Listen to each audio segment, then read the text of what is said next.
All right, good morning and welcome to the Sports Buffet on Elegbete TV Radio. My name is Idafi Matthew Esogana. You love to call me the Elegbete One of Sports. And I've got with me Emmanuel Sebastian. You love to call him Manny. He's pretty much the happiest guy on the planet. Come on, they went to Old Trafford and discombobulated, destroyed, annihilated, obliterated. Oh, Lord have mercy. I mean, plenty of words to use, but none of them is positive. You know, one of the things that crossed my mind is when I was growing up in Warri, they used to say this thing, different koboko for different aboki back. And that's exactly what, like, the most apt expression or description of what happened when I saw that image. Alex Ferguson was struggling in pain. So why is the old man always going to the stadium? Come on, I think he's had enough share. You could stay at home, rest with your family. I don't know, but Man United will not be wanting to play Liverpool at this time, and then you stress yourself and go to stadium. You want to die fast. I don't know. Maybe he's trying to die a hero inside the stadium, and they say, "Oh, he loved Manchester United so much he died in the stadium." I don't know. I'm just saying, but I think that Alex Ferguson is old enough to have a Kanoshe and use it well, because the whole going back and front, I don't see it anyway. Well, that's about that game. There's a whole lot more coming, but let's just relate on some of the transfer rumors that are speculating, that are cooking up. January is not far again, so I think we'll pretty soon be on the January space. All right, so let's take you through the transfer stories, the rumors, the things that are going on. Liverpool and Egypt forward Mohamed Salah, the hottest property in football right now. As a matter of fact, you can have a conversation and say he's at the Messi level. Last week or 2 weeks ago, they said he was asking for £400,000, but I think is also up it again. This is more like it now. We're having a conversation because I said the other time that, come on, Mo Salah asking for £400,000. That's too small. Now, the kind of form that he's on, you should be talking 750, 800, 900. Yes, £900,000 a week. And if you don't want to pay him, you will not start negotiating. So let's give you 650 or 500, but minimum 500, like the worst, Jale, the worst one he can take. And that's the story that's coming out from the Football Insider that says Mohamed Salah, although he's 29 years old, wants a £500,000 a week contract to stay with the Reds. Okay. I don't know if I would ask Emmanuel Sebastian if they have the money to pay for it, but let's go because there's a flying wing back coming in on the show by 9:15, and I don't want to keep him waiting. The coach of the Super Eagles, Gunnar Solskjaer, will be with us from 9:15. Ole Gunnar Solskjaer is fighting to save his job. I like that part when they say he's fighting to save his job. You know, the beauty of life, only on the wheel. He's got the DNA. You know, all those talk, the class of 92. The class of 92 have become so, shameless right now.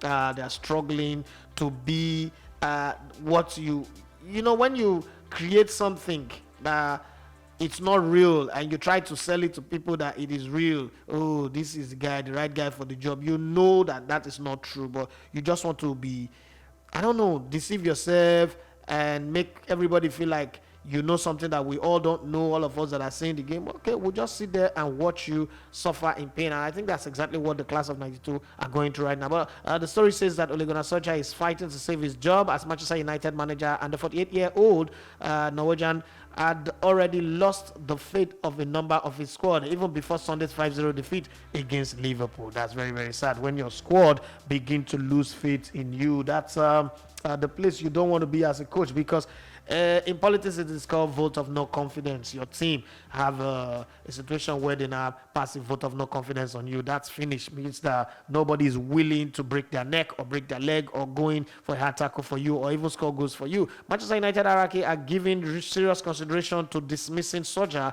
before their next game at Tottenham. Remember, Tottenham last season also defeated this Manchester United 6-1 with Jose Mourinho in charge, and the next game is on Saturday, so there's not the thought of him leaving. Yesterday we were talking about who should come in and who shouldn't come in, and I ended up with just two names, Zinedine Zidane and Antonio Conte. For me, those are the two most possible people that can come coach this team right now. And then don't forget that Zidane is just 1 year older than Ole Gunnar Solskjaer, but 1 year can make a whole lot of difference. And the experience of Zidane, the success of Zidane, both as a player and as a coach, cannot be measured with the success of Ole Gunnar Solskjaer. One of the greatest things that Ole Gunnar Solskjaer had as a player was the fact that he was a super sub, and he always come off the bench to banging goals. He scored 4 goals off the bench against Norwich. He scored a hat-trick off the bench. He scored that famous Champions League winning goal in 1999. So all of that makes the class of 92 think that this guy is their savior. This guy is the reason why they have a Champions League medal on their neck. But anything aside that, when it comes to coaching, from Swansea to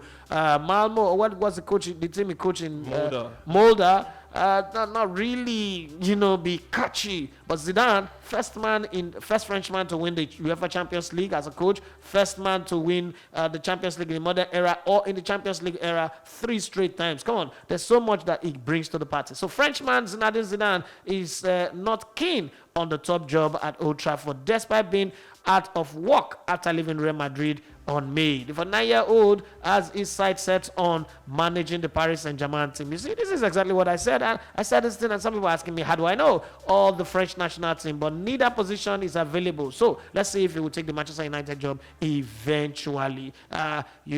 People always start, according to Eugene Wild, women start by resisting the advances of men.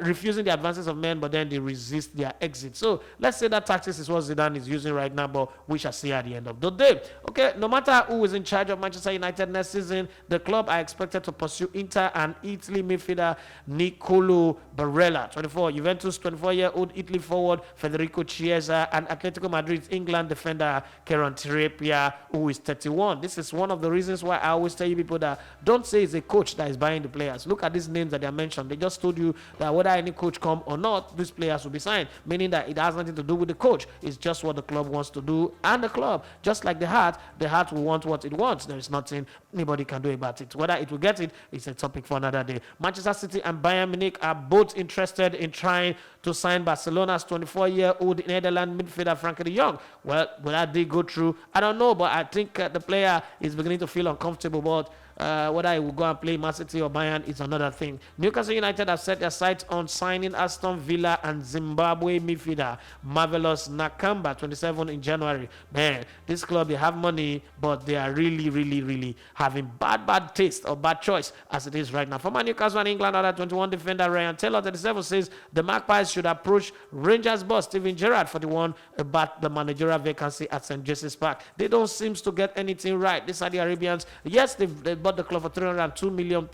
They've done this, they've done that. They brought in fanfare to the stadium, but then they didn't win their first game. They lost to Spurs 4-1. They drew their second game. Let's see what happens in the third game. But the truth of the matter is, they are not showing any sign of understanding why they bought the club and what they want to do. What's the vision? Nothing is clear at the moment. But then let's keep our fingers crossed and see how it goes. Chelsea's English defender Trevor Chalobah, 22, is close to agreeing a long-term contract after establishing himself in the first team this season under German coach Thomas Tuchel. Okay, Barcelona's Dutch manager Ronald Koeman, 58, will find his position in danger if his side fail to win in their next 3 games. That sounds like something out of the playbook of an MPFL club, whether Lobby Stars, Enyimba, or Enugu Rangers, Canopilas even. Newcastle United face competition from Juventus in their attempt to lure French forward Ousmane Dembele to the northeast from Barcelona after the 24-year-old agent contacted both clubs about a potential move. Juventus are experts in signing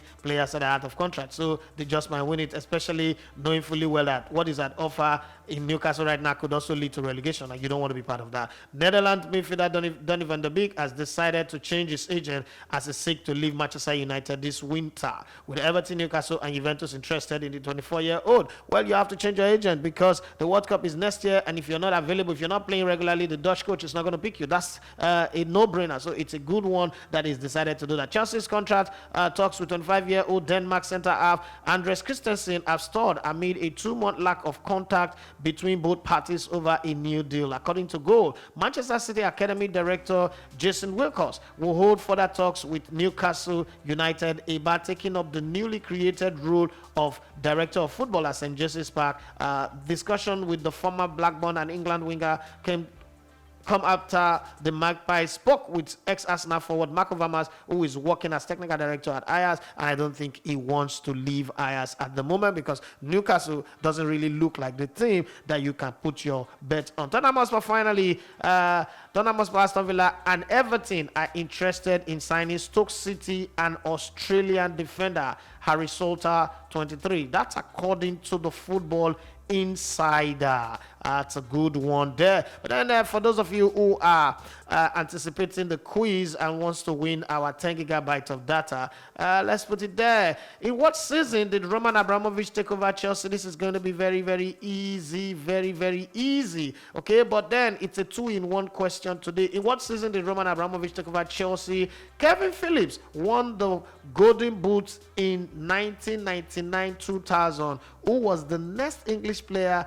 to do so? Two very easy questions on this day for you to pick up on. And I don't think it's very, very hard. Yes, in what season did Roman Abramovich take over Chelsea? And then Kevin Phillips won the Golden Boot in England in the Premier League in 1999-2000. Who was the next English player to win the Golden Boot after Kevin Phillips? That said, let's go on this short break. When we come back, we will be hoping to hook up with Gernot Raw, the coach of the Super Eagles of Nigeria. You are listening to Elegbete TV Radio.